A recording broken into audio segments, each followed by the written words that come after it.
Thank you very much. Well, I'm afraid that now we must begin our exchange of views. We're behind time. We need to move on to item 7 of our agenda. This is the exchange of views on Indigenous peoples, extractive industries, and human rights. In particular, we're going to have a presentation of a study on Indigenous peoples, extractive industries, and human rights. We have a presentation here in English.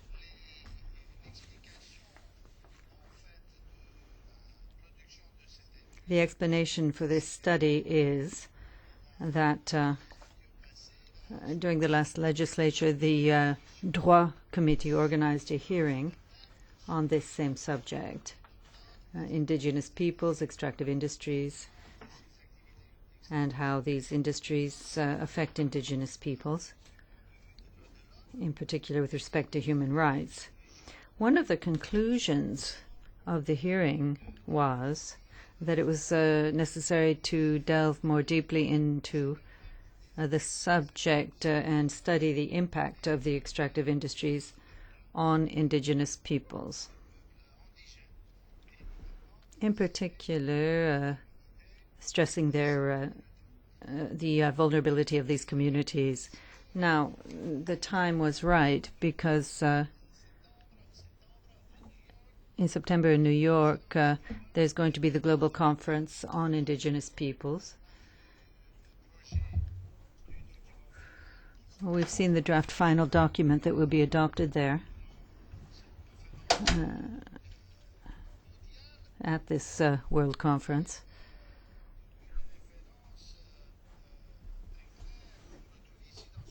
And there's a very clear reference in the draft to the impact of extractive industries on Indigenous peoples.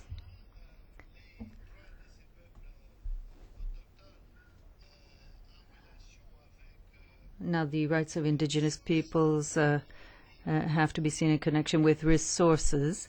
This is a concern of the members of this subcommittee. So we've got the study now. The author is an eminent specialist, Professor Julian Berger.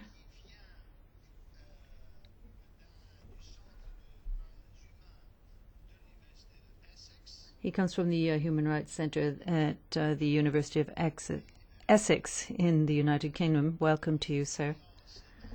Dr. Berger has lengthy experience in this area. He has worked quite a bit on the subject of Indigenous peoples.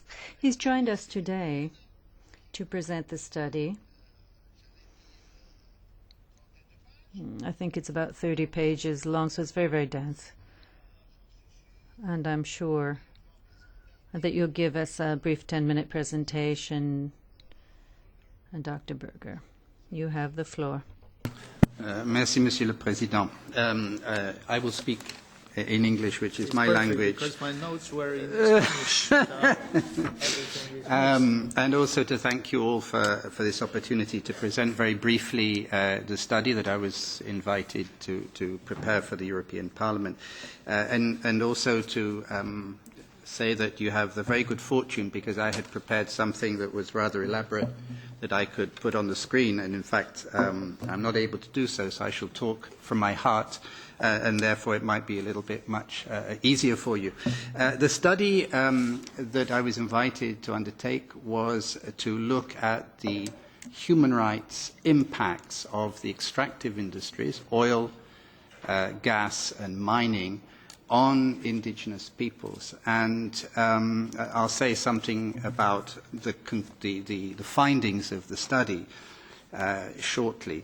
There's a reason, of course, why there should be a focus specifically on extractives and Indigenous peoples, and I think it's very, very important to recognize that very large parts of these non-renewable resources happen to sit on the traditional lands of these peoples, and these peoples also have a traditional, spiritual, as well as economic and political and territorial interest in their lands. So when they lose their lands, or when it's impacted by outside economic activities, clearly there has a potential for serious violations of human rights. And in this study, I look at some of those violations, and I look at them in detail, and I provide some cases, including rights of indigenous peoples to their lands and resources. We look and we see that there are a number of violations in terms of displacement of indigenous peoples on their rights to culture and even their right to life. And there have been several cases referred to in the text about the right to life.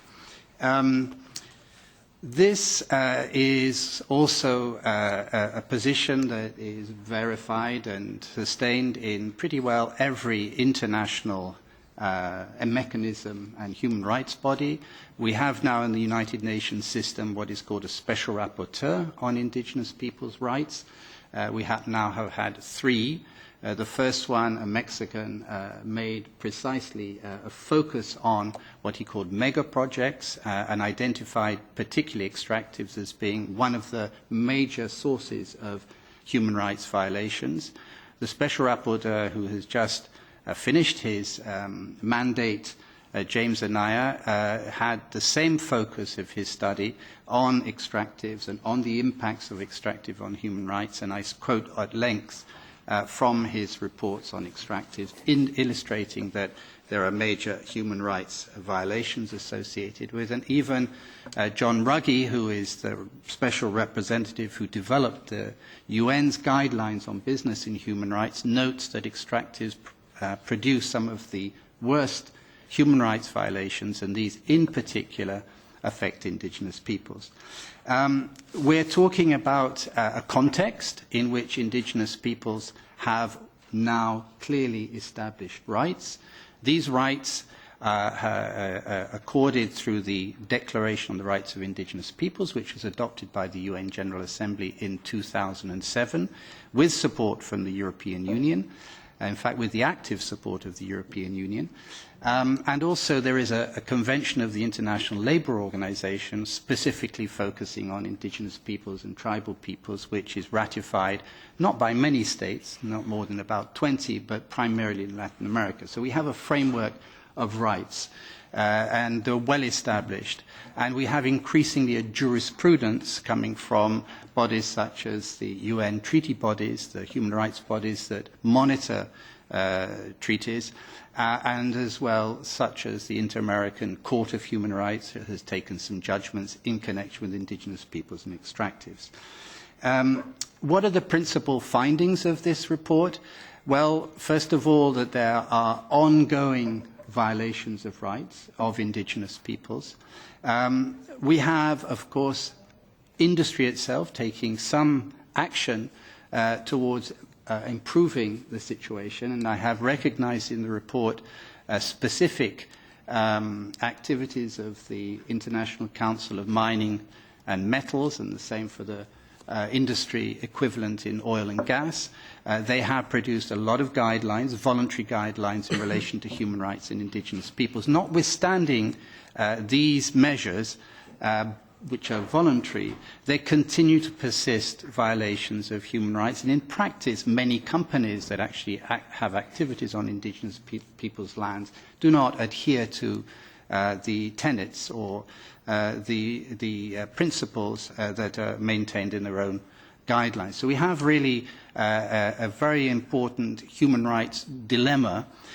Furthermore, we have, and we can anticipate, a continual pressure for non-renewable resources, insofar as we know that there are increasing emerging, I won't say emerging after China is now hardly emerging, it's been emerged for a long time, but a very great pressure for non-renewable resources. It's becoming more difficult to extract them, and therefore the methods of extraction are becoming more invasive and more destructive to indigenous peoples. And these are likely to impact increasingly on communities of indigenous peoples worldwide. So we have a dynamic in which we have a very strong regime on paper, human rights regime framework. We have good, strong jurisprudence from the international and regional human rights system, but we have an ongoing dilemma in terms of the continuing and persistent violations of human rights. And we have also the expectation that these will continue and so on. What will be the result? Well, the result will be, well, of course, bad press for perhaps for the companies, but increasingly litigation, because indigenous peoples are taking these issues to the courts, and they have done so in many countries, and they're cited in the report. And they're also increasingly involved in civil resistance, and inevitably conflict. So we have a dynamic in which, if we don't find solutions, then you will see continuing conflict around the issue of indigenous peoples and their rights. I have, in the study, given some brief attention to the European Union, the work of the European Union, recognizing its importance on indigenous peoples' issues, its participation declaration, its work at the present time to the World Conference, which was mentioned just now by the chairman, the World Conference on Indigenous Peoples, which is taking place in 22nd, 23rd of September this year, so in a week or so's time. And I've referred also in this study to very important programs of action and projects which are supported and funded by the European Union. Notwithstanding that, I do think that by observation there are some inconsistencies within the European Union system. That is to say, there are, on the one hand, activities and actions taken in the European Union which may result in impacts, negative impacts on indigenous peoples, while at the same time the European Union adheres to and supports a declaration on the rights of indigenous peoples. So you have this same dimension, and I've tried to explain that that is also a dimension with regard to states themselves, which have important resources on their territory, the dilemma of how do we use these resources in a respectful way, and recognizing the right of indigenous peoples to participate in the decision and give their consent or withdraw their consent or withhold their consent in the case of any mining, oil or gas activity that may take place on their land. You'll see at the end of the report there are a number of recommendations. I would say they fall into three categories. One essentially is arguing in favor of a stronger legal framework, including sanctions against companies that do violate human rights on indigenous peoples' lands. And furthermore, mechanisms for redress of indigenous peoples that they can use here in the European context in cases of violations of human rights on their territories, that they can, in other words, a redress mechanism here in the European context. So that's one principle, if you like, objective or recommendation or proposal to you here in the European Parliament to consider and how you can take that issue forward. It's very much on the primary demand of indigenous peoples. The second is to continue and to encourage European Parliament to play a role in supporting indigenous peoples internationally and through its own development activities. We have a fantastic opportunity now with the World Conference on Indigenous Peoples that the Chair made reference to. There is an outcome document. I have a few more seconds if I can. And that outcome document should ideally make, I think, two important recommendations. I don't know if it does. I haven't seen the latest version, and I know that governments are still negotiating. But certainly to include in the post-2015 development agenda a very clear and positive message to strengthen the activities for indigenous peoples, and secondly to strengthen, in my view, very importantly, the legal framework, in particular by having a binding instrument at the international level to protect the rights of indigenous peoples. And finally, I think it's finally anyway, to examine within the European Union system itself what I have referred to as perhaps inconsistencies, where you have one part of your massive machinery doing one thing which may not necessarily promote the rights of indigenous peoples. I'm thinking of investment negotiations and so on and so forth, trade agreements that are run with and negotiated with countries and indigenous peoples. I think that's, I've taken an extra minute, but I hope the chair will excuse me for that. Thank you. No, thank you very much. Well, now I'll give the floor to Mr. Oliver Lude, who is a member of the United Nations Permanent Forum on Indigenous Issues, and he's going to tell us about the priorities of this World Conference. And I'll give my seat to Ms. Lochbihler to preside over the remainder of the meeting. You have the floor, sir. Thank you, Mr. President. Excellencies, distinguished members of the European Parliament, and ladies and gentlemen. First, I would like to thank you for the invitation to address this subcommittee on human rights of the European Parliament as a member of the United Nations Permanent Forum on Indigenous Issues, or Permanent Forum in short. It is a very valuable opportunity for me to share with you about the work of the Permanent Forum in one of the most crucial themes for indigenous peoples, and that is the impact of extractive industries. I will also comment on the preparations for the upcoming World Conference on Indigenous peoples as it relates to extractive industries, and also on the very important study on indigenous peoples, extractive industries and human rights by Professor Berger. But briefly about the Permanent Forum and how it relates to the UN Declaration on the Rights of Indigenous Peoples. So the Permanent Forum is an advisory body to the Economic and Social Council, ECOSOC, that has a mandate to discuss indigenous issues related to economic and social development, culture, environment, education, health and human rights. The Permanent Forum consists of 16 appointed members, half of whom represent indigenous peoples or nominated by indigenous peoples, and half nominated by governments. So, for example, I have been nominated by the government of Estonia. The main event of the Permanent Forum is an annual session in New York at the UN headquarters, usually held in May. And this session is attended by over 1,000 representatives of indigenous peoples and member states, UN agencies, and it produces a set of recommendations for states, for the UN system concerning indigenous peoples. A very important part of the Permanent Forum's work and mandate has to do with the UN Declaration on the Rights of Indigenous Peoples that was adopted in 2007 by the UN General Assembly. It is now the most advanced and comprehensive international instrument on indigenous peoples' rights. It builds on existing human rights enshrined in international human rights treaties and embodies global consensus on indigenous peoples' rights, or almost a consensus. The UN Declaration mandates the United Nations, its bodies, and that includes the Permanent Forum, to promote respect for and full application of the provisions of the UN Declaration and follow up on its effectiveness.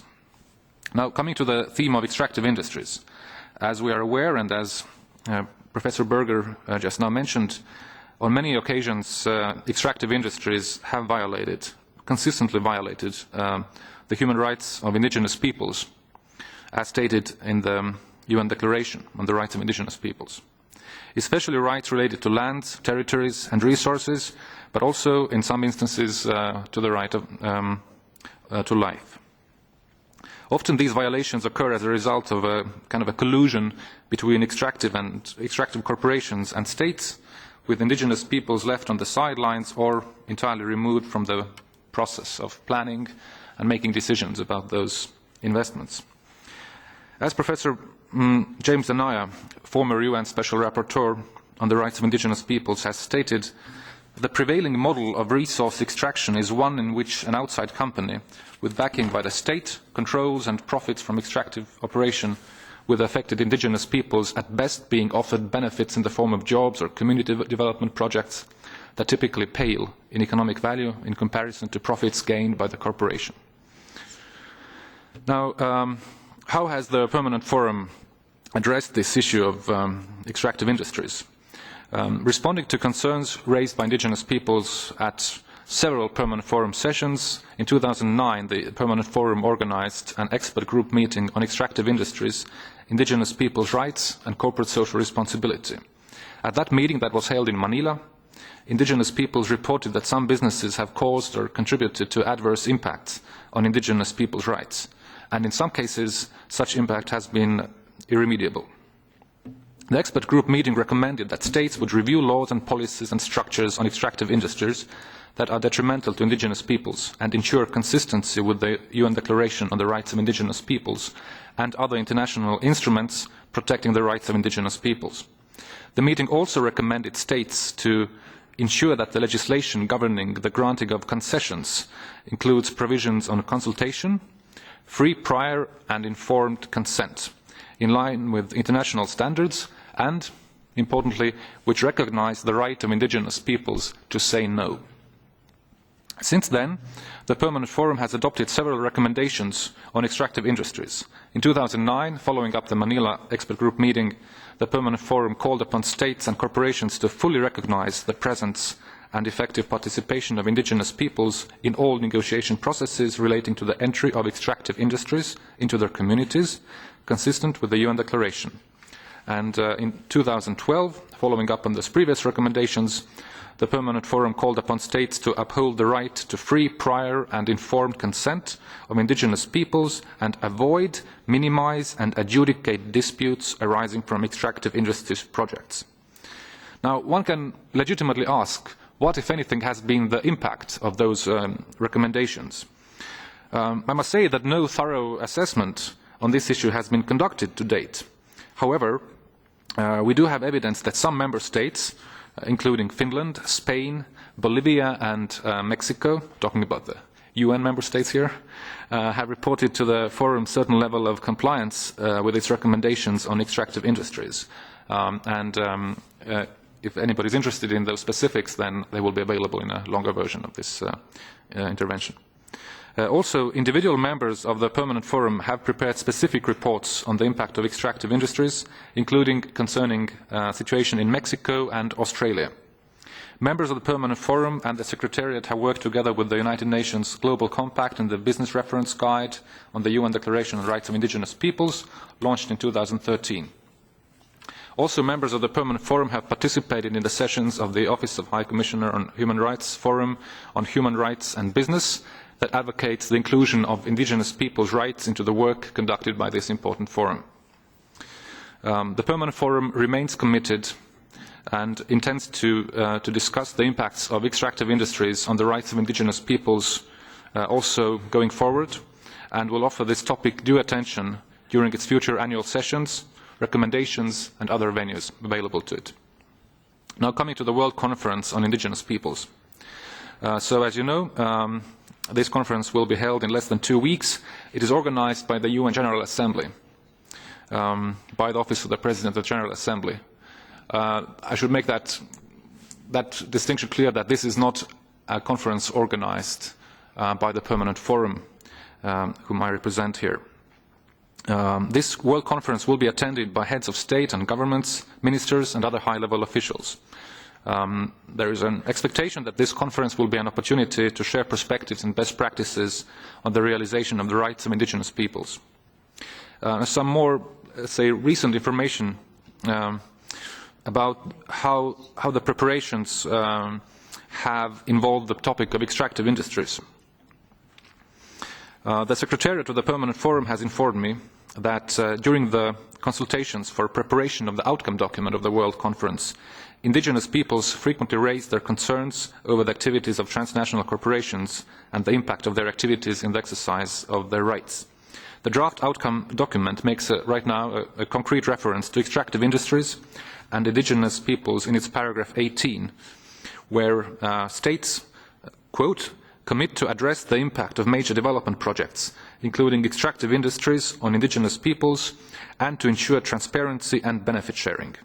The rights of indigenous peoples regarding development of lands, territories and resources will be incorporated into law, policies and practices. End of quote. Now, during the informal interactive hearings, there have been proposals to strengthen as well as to weaken this paragraph. For example, one state proposed to add the commitment, quote, to protect indigenous peoples from the abuses and violations of their human rights by transnational corporations, end of quote. Others, including the European Union, proposed to change the language and instead of committing, quote, to address the impact of major development projects, end of quote, they proposed to, quote, commit to conduct studies in consultation with indigenous peoples, unquote. Another state suggested to include the phrase at the end of the paragraph, quote, according to relevant national legislation, unquote, which would not really be in the universal spirit of the UN Declaration on the Rights of Indigenous Peoples. At this stage of the process, with less than 2 weeks left to the conference, only member states are able to influence the content of the outcome document. The negotiations to agree on its content are currently ongoing. It is expected and hoped that the standards set out in the UN declaration will be maintained and its implementation outlined. And while it's always nice to get even stronger commitments in support of the rights of indigenous peoples, it is of essence that the wording of this paragraph 18 be not weakened during these final 2 weeks, weakened from the perspective of indigenous peoples. And finally, last but not least, a few comments on this very important study authored by Professor Berger and commissioned by the European Parliament. I enthusiastically welcome this study and noting that the document invites the European Union to comply with the international standards set out in the UN Declaration on the Rights of Indigenous Peoples, and by saying that I also echo thoughts of several of my colleagues at the Permanent Forum, including the current chair, Professor Daly Dorrow. I find the recommendations contained in the study highly relevant. Let me highlight just a few. First, that the EU member states include a reference, 30 seconds, yeah, thank you. That EU member states include reference to indigenous peoples in their business and human rights national action plans. Also, a proposal to establish a grievance mechanism where indigenous peoples can address allegations of European corporate violations of their rights. And thirdly, strengthening or extending EU's legislation so that corporations involved in extractive industries be held accountable or can be held accountable for violations of indigenous people's rights. I very much look forward for the European Union to follow up on these recommendations in the study in order to better protect world's indigenous peoples from harmful impacts of extractive industries. It's an opportunity for the EU to raise the bar not only for itself and its member states, but also to provide a model for other regional intergovernmental agencies to follow and or adapt to their unique circumstances. I'm confident that the Permanent Forum remains open for a continuing dialogue and collaboration with the European Parliament in matters concerning the rights and well-being of indigenous peoples. Thank you, and sorry for going over the time. Thank you, Mr. Lode, and I'm sorry that we don't have enough time altogether for this issue, but the interpreters were kind enough to stay 10 minutes longer. I just would like to answer you, Mr. Lode. That's, I think, a new UN Permanent Forum of indigenous issues. And in the European Parliament, there's a working group on UN, United Nations, EU relations. And they are going to New York end of November. And perhaps we could make a note and telling them that it would be interesting, actually, in New York itself to discuss also the relevant outcomes of the World Conference. And then, before I give the floor to the DEFCO and the EIS, I understand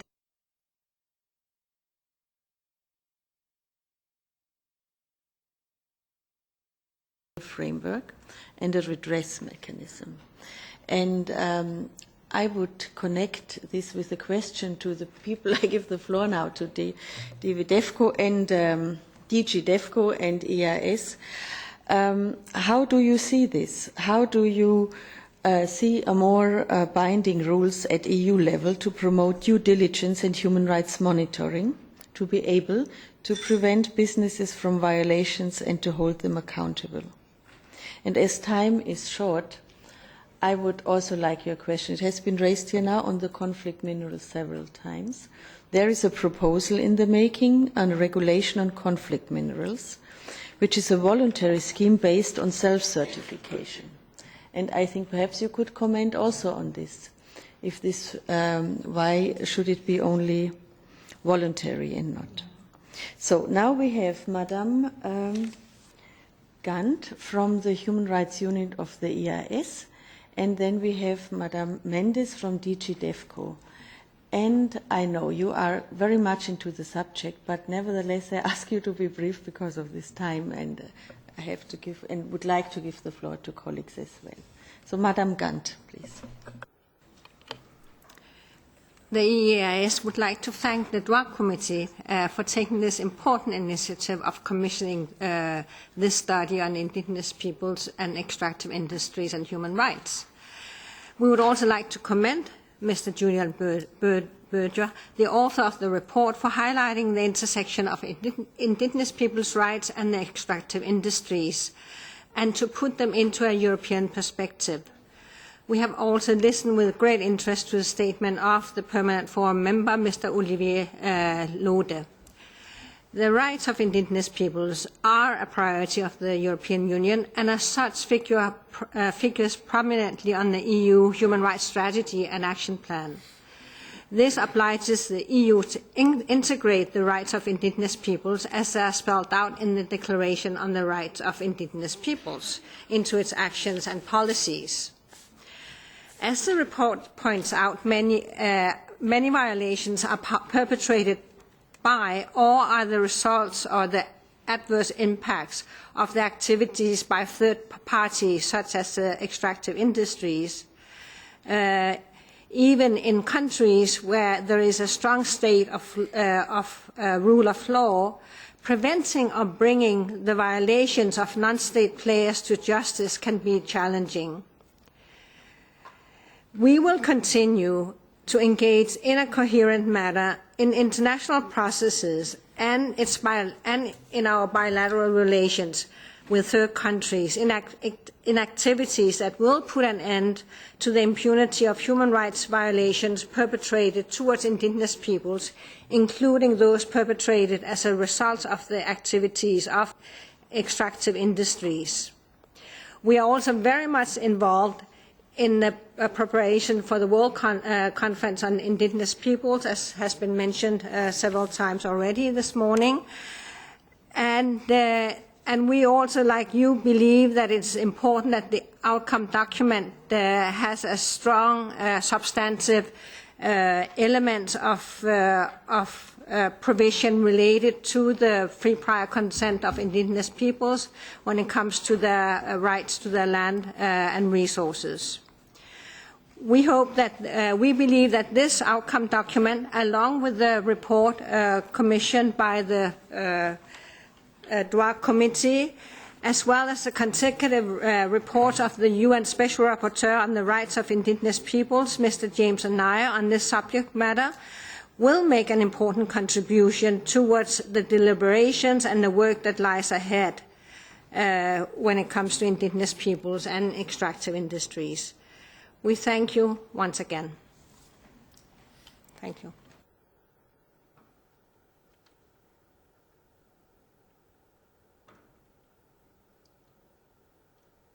This Madame Mendes.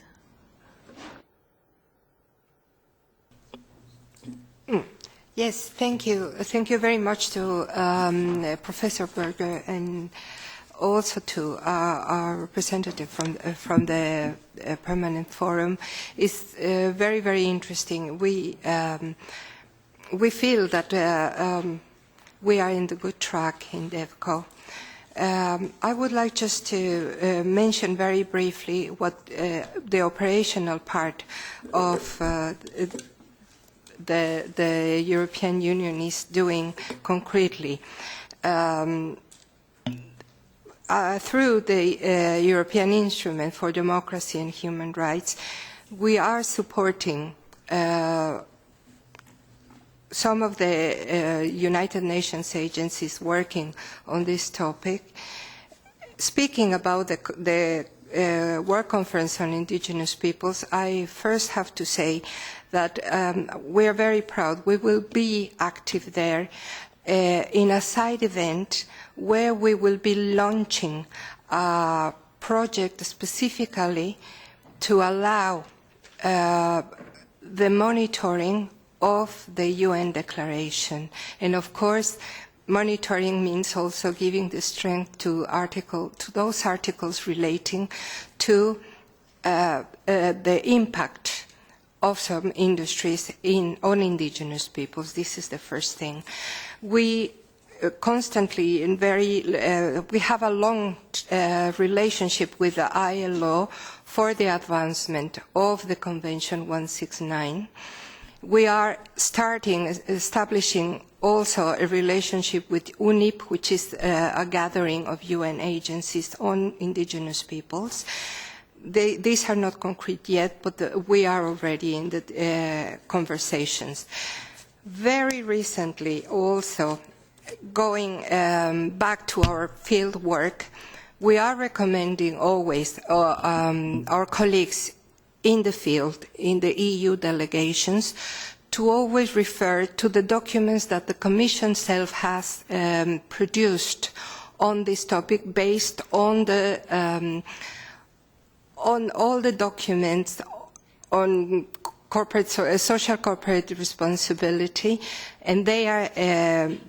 Lately, they have had in Guatemala one conference about this, about business and human rights.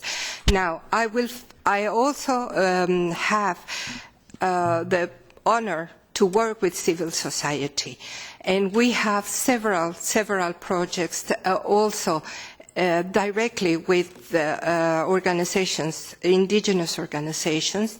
One is on the garment industry in Asia, and two specifically on indigenous peoples.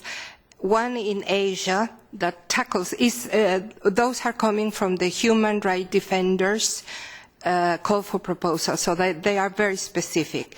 And the other one is on Latin America, on giving the voice to indigenous women facing mining industry. And I have here next to me the beneficiary, the one that signed this contract, that put this contract forward, and I would like you, if you allow, Mrs. President, to honestly, give the floor to Ms. Rondon. I have to be now very impolite. I cannot, because we have 5 minutes more, and I have a colleague here who also wants to speak.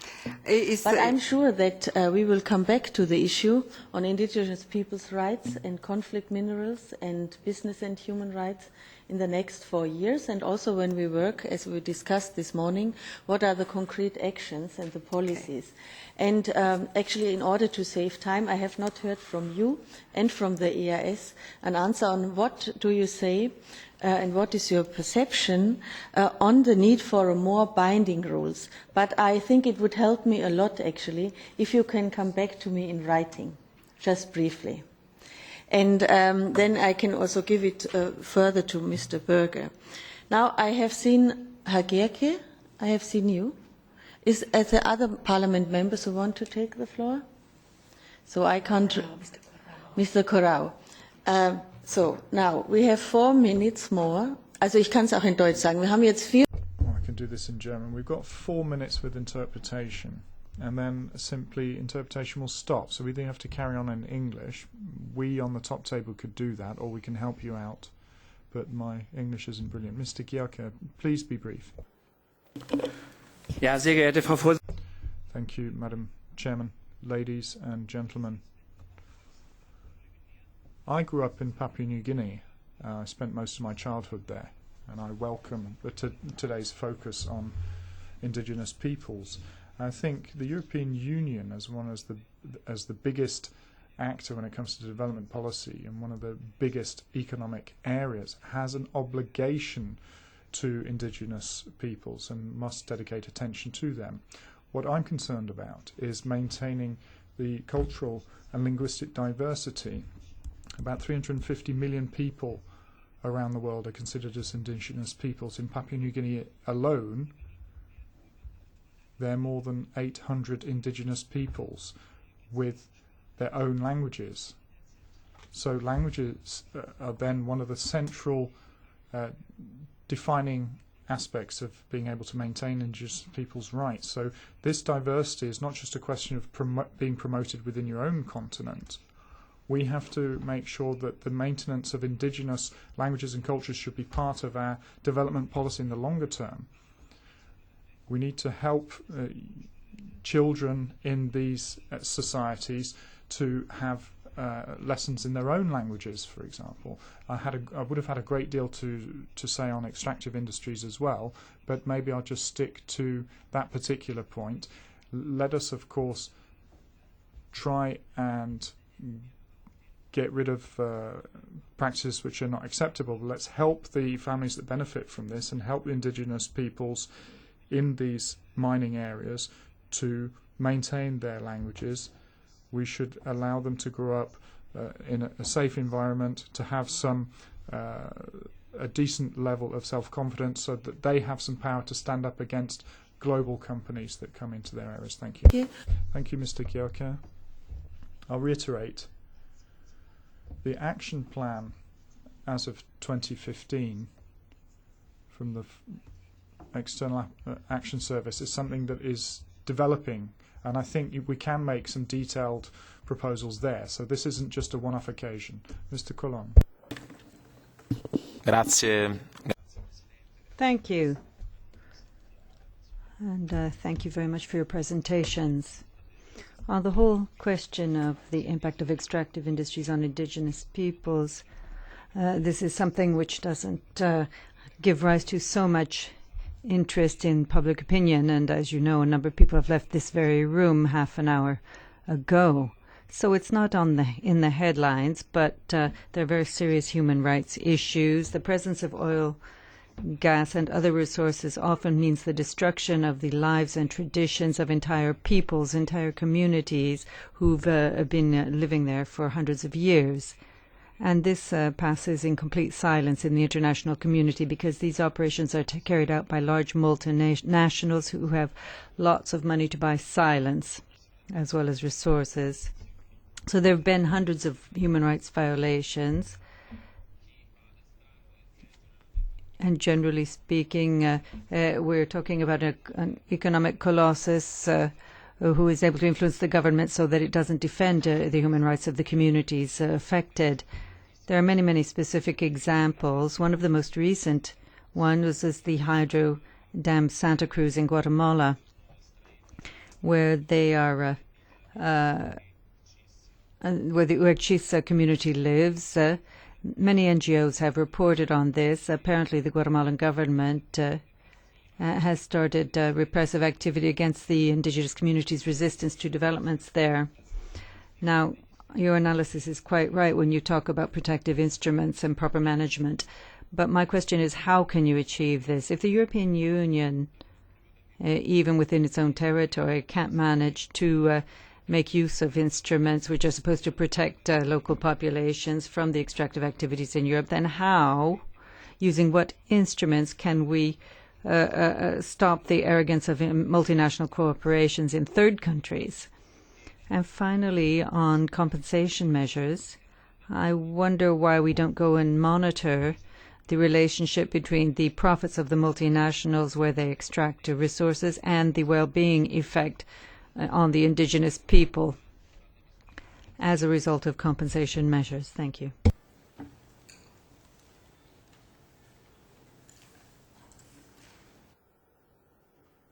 Okay, I think now we have to continue in English. I hope that is possible.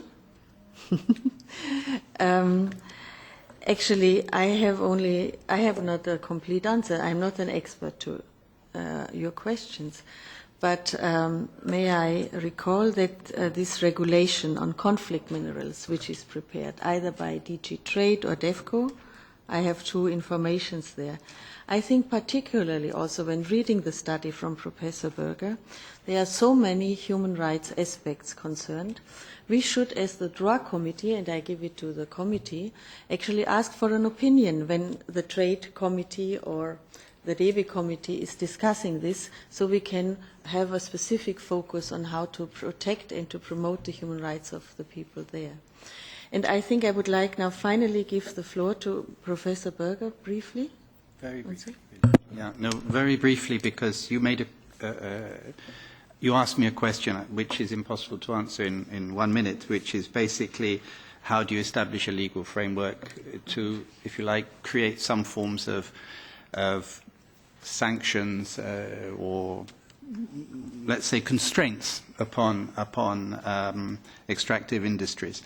The first point I want to make, and I made in the report, is it's very, very necessary. It is no longer sufficient to depend upon voluntary guidelines of industry. And having been myself in the United Nations working on this issue for more than 20 years, it was consistently a major human rights issue, the major human rights issue brought to the table by indigenous people. So we cannot say it's getting necessarily better. What we do know is we get more information.